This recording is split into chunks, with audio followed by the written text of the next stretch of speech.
Shalom, selamat pagi Bapak Ibu yang terkasih di dalam Kristus. Di akhir pekan ini kembali kita akan merenungkan firman Tuhan.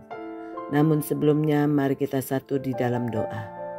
Bapa kami yang di surga, terima kasih untuk kasih setia dan penyertaan-Mu. Sehingga pagi ini kami kembali dapat bangun dengan tubuh yang diberkati Engkau. Dan saat ini kami kembali akan membaca dan merenungkan firman-Mu. Untuk itu pimpinlah kami ya Bapa, agar kami pun boleh mengerti dan mampu melakukannya di dalam kehidupan kami.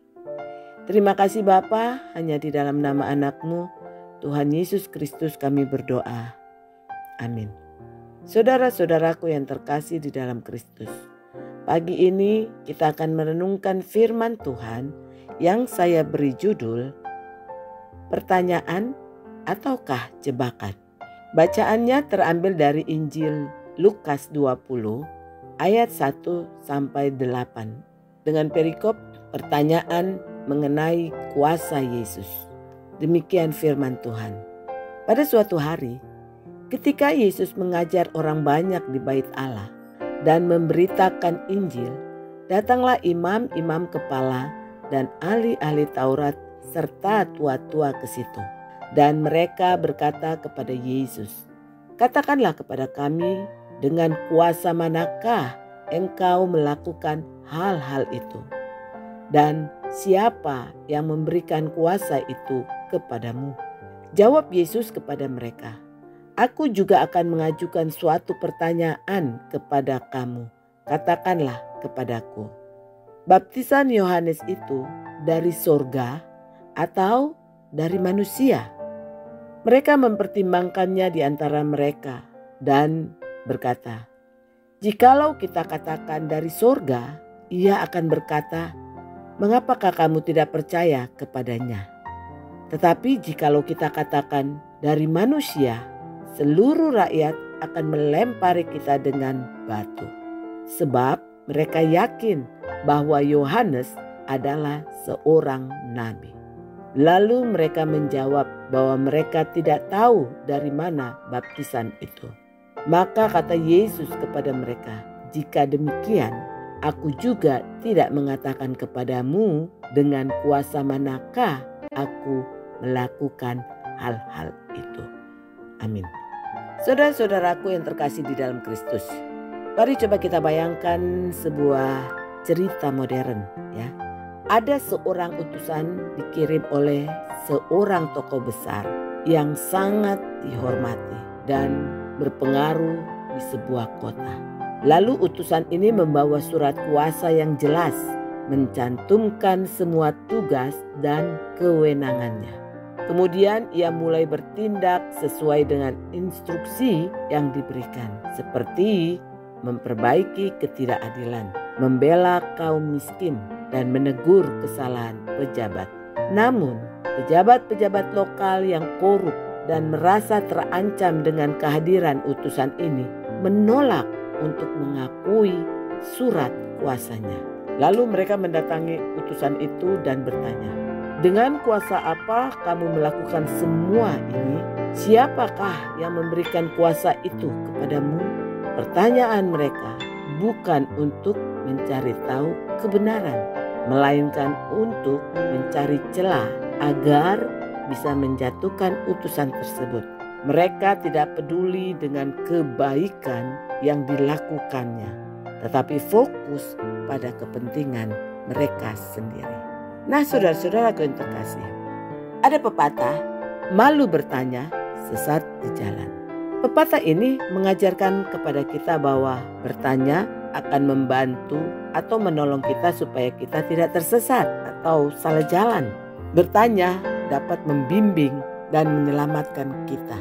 Namun adalah sebuah ironi ketika seseorang bertanya padahal ia sudah tahu jawabannya.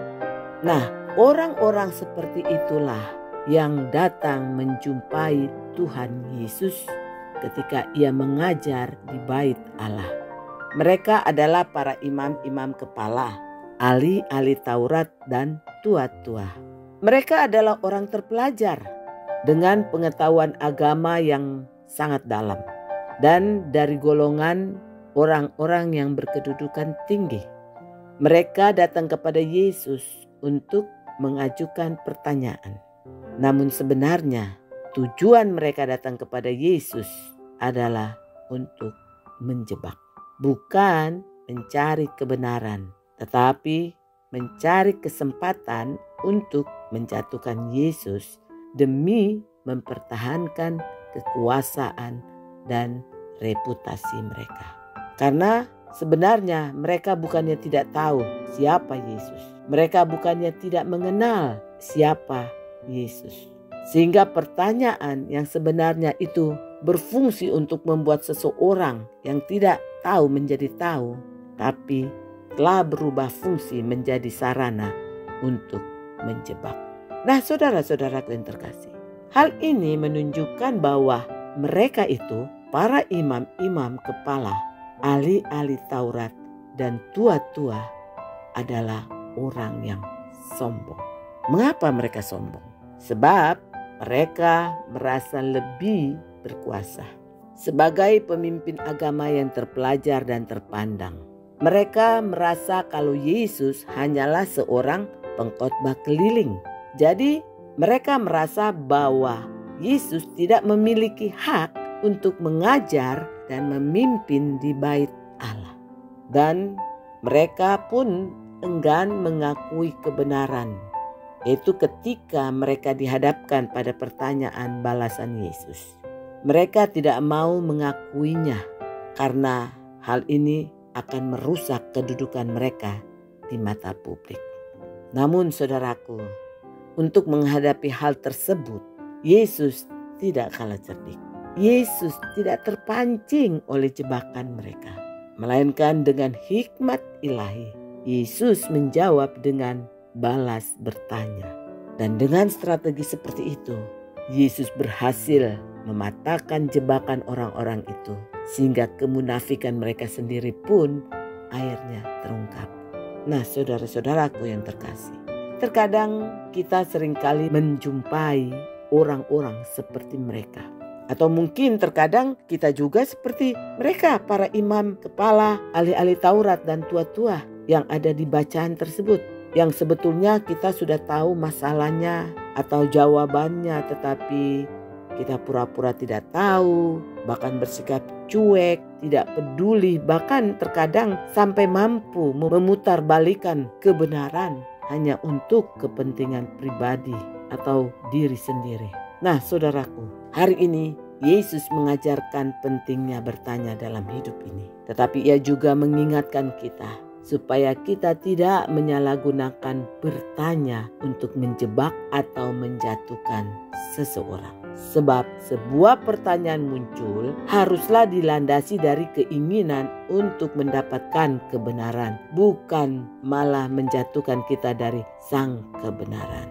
Amin. Mari kita kembali satu dalam doa. Bapa di surga, terima kasih untuk firman-Mu hari ini yang mengajarkan kami untuk tidak bersikap seperti para imam-imam kepala, ahli-ahli Taurat dan tua-tua yang merasa lebih berkuasa, merasa lebih hebat, merasa lebih pintar dari orang lain. Ampuni kami ya Bapa, kalau kadang kami juga bersikap seperti mereka yang juga meragukan akan kuasa-Mu. Ampuni kami Bapa. Kiranya Engkau mau menolong dan memimpin kami agar hidup kami dapat menjadi saksi-Mu, dapat menjadi berkat bagi orang lain, bukan menjadi batu sandungan. Untuk itu Bapa, kami menyerahkan hidup ini hanya ke dalam tangan-Mu. Terima kasih Bapa di surga, hanya di dalam nama anak-Mu, Tuhan Yesus Kristus, kami berdoa. Amin. Demikian saudara-saudaraku renungan kita hari ini. Kiranya Tuhan Yesus Kristus selalu menyertai dan memberkati kehidupan kita di sepanjang hari ini. Amin.